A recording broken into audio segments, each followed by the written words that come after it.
Capitalism has this really novel feature about it, and that is rationality and predictability. The incentives are built in such a way that reasonable people making reasonable choices tend to win. This doesn't mean the choices are ethical or good, but that they are at least predictable, because the incentives in the market demand them to be predictable, so that consumers know what they're getting and shareholders know what they're making. Market makers all the way up the chain, from you going to the store to the board of directors making decisions at the firm, have to behave rationally. At least until recently, apparently. Peter Thiel's interview with Ross Douthat is unhinged in a way that is like really hard to articulate. You expect a certain amount of talk about like AI and big picture systems and a certain ephemeral quality to someone who is as wealthy as Thiel is, as connected and powerful as Thiel is. And instead, he calls Greta Thunberg the Antichrist and references mentions of nature in the Old Testament and how the lack of mentions of nature mean that humanity should fuse itself with the machine to be perfect. If you go back to the 19th century, to the first real winners of capitalism, in the oil barons, the coal barons, the rail barons, when you're looking at Rockefeller and Carnegie and Morgan, you see intelligent, reasonable people. Not necessarily moral, but rational. They know the choices that they're making, they know the direction that they're going, they have well considered the path they are treading, and they are pursuing that path ruthlessly.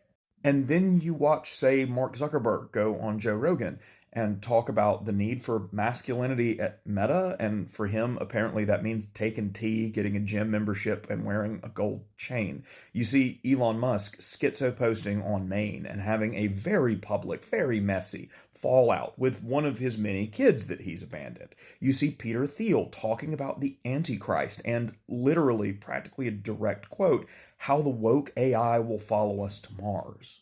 The thing about Rockefeller and Carnegie and Morgan is that all of them were clearly aware of the other bigger fish in the pond, and that those other bigger fish would eat them if they started making irrational choices, if they started making mistakes.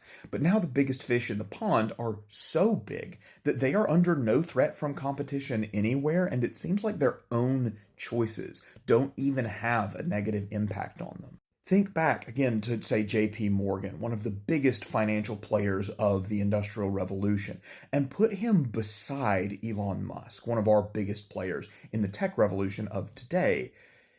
Do you imagine a world where J.P. Morgan has a really public fallout with the kids he's disowning and doesn't expect serious negative consequences for his businesses because people find it so off-putting they don't want to work with him anymore? Well, Musk has those big public fallouts with his own kids, with other people, with political actors, every day, it seems. And Twitter still has 1 billion users. Thiel can talk about the references to nature in the Old Testament and how different public figures are, apparently, in his view, the Antichrist. And that doesn't make him seem like enough of a lunatic that people don't want to work with him. It makes me wonder if the incentive towards reason is falling apart. Then will reason in markets itself fall apart? Are we entering, in this new age of tech and connectivity and social media, are we entering an age of capitalism beyond reasonable actors? And if we are, I have no idea what that means for the rest of us. But what are your takes on the Thiel interview? Let me know in the comments what you think. Stitch this video. We can have a conversation about it. I am curious to hear y'all's perspective. Thanks. See you next time.